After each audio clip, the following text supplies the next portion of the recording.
Greetings, Master Nigel here again. In this video, my intention is to share the Mastery Performance Activation System distinction of practice. Now, according to the Mastery Performance Activation System, practice is the rapid and frequent detection and recovery from error.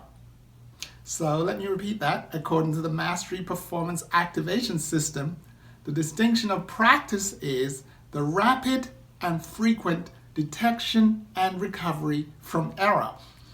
Now, I would like to use an illustration from the field of athletic sports just to illustrate how practice is used in the field of mastery performance. So let's just say that my intention is to clear a hurdle that's 6 feet high. And I intend to clear that hurdle by engaging in mastery performance practice. So the first thing I do is I set an intention to cross or leap over the bar. I have it in my mind, I visualize it, I see it, I know it in my heart that it's possible. Then I must take some action. And the first thing I choose to do, is I run at the bar, assuming that I can clear it the first time, and I leap. And what I might find is that I struck the bar and it came down. Now, that means that I made an error. And in order for me to notice that I made an error, it is important that I was paying attention during my practice. Sometimes it's very difficult for me to notice the error while I'm actually engaged in the practice. So this is why there are professionals now, who are called trainers or coaches, or another word from another era is a spotter. Their job is to observe me in practice and spot the errors wherever I make them, and then to bring them to my awareness so that I can make the adjustment in my practice and reduce that error until I've attained my intention.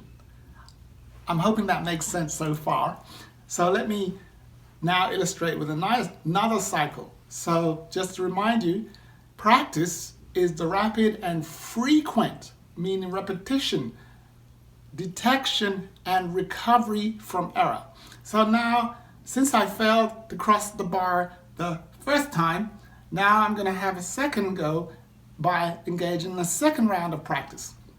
So once again, I hold the intention in my heart, I see myself crossing the bar, and then I take the necessary actions, which is to run up with enough speed, leap with the intention of crossing the bar, and lo and behold, this time I strike the bar again and it comes down, and I made another error or the same error, who knows. So what I do is I either check with my spotter, and sometimes the spotter can be a video camera, or my trainer or my coach, who I have designated in my life to assist me with my practice. And then I look at the error, and this time I see that it was my leg that struck the bar, and I needed to it's required to raise my leg higher when I'm crossing the bar, thanks to the awareness that I made an error, thanks to the awareness of my coach, my trainer, or my spotter, or the device that I'm using to monitor my practice. Hence, the importance of awareness. Now, once again, because the practice is a rapid and frequent repetition, detection and recovery from error, I do the same thing. I visualize my intention of crossing the bar.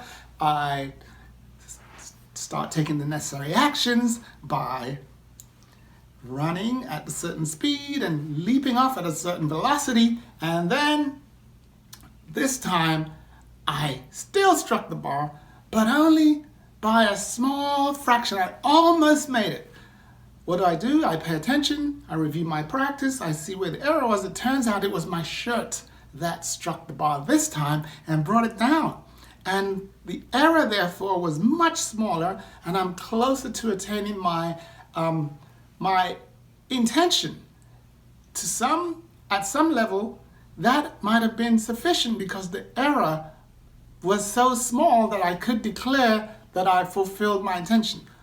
But for the higher levels of mastery, the difference between one level of practice and another is the precision, the margins of error, the gap between the intent and the reality.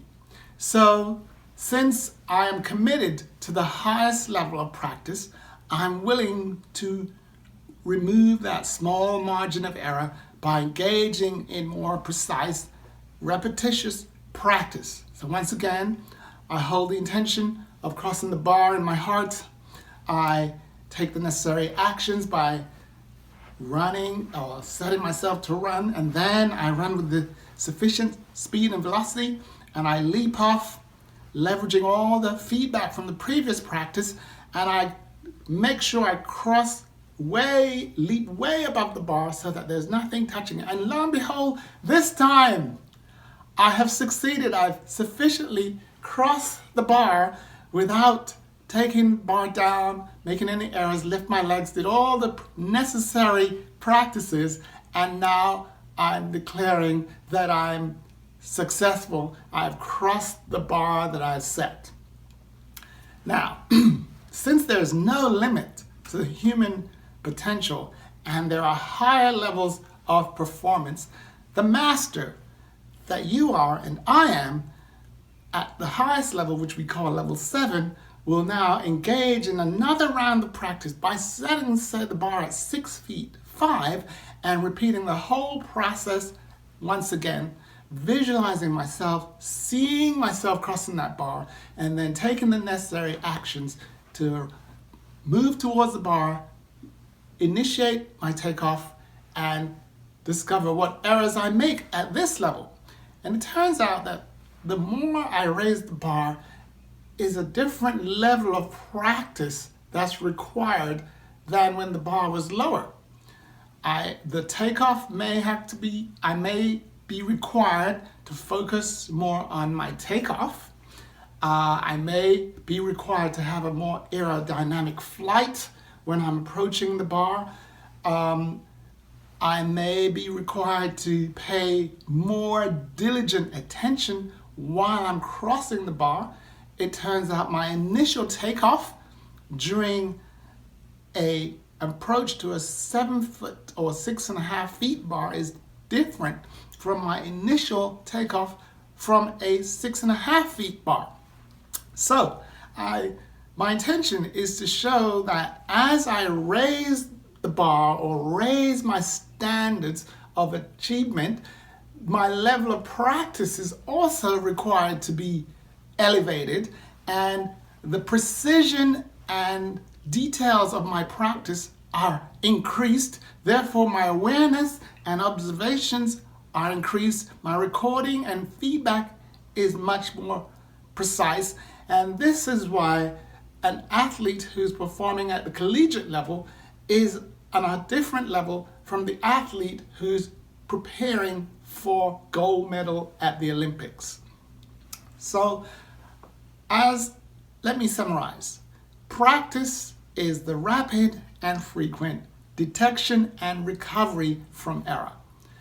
The more that I practice, as I practice, it is required that I have high levels of awareness during my practice.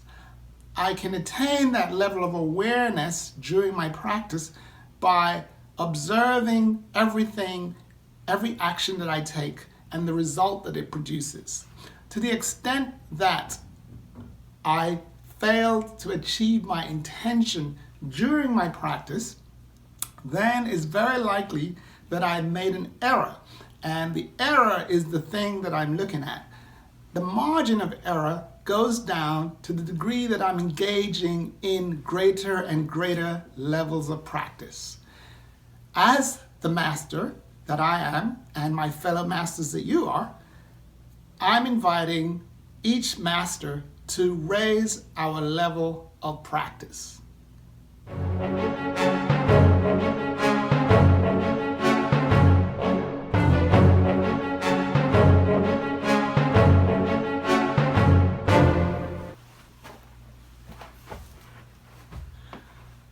I'm grateful to all my fellow masters who are currently watching this video and investing their time and attention in considering its content.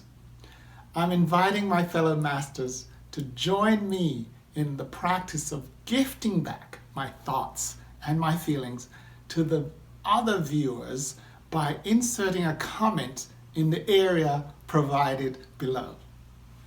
Thank you.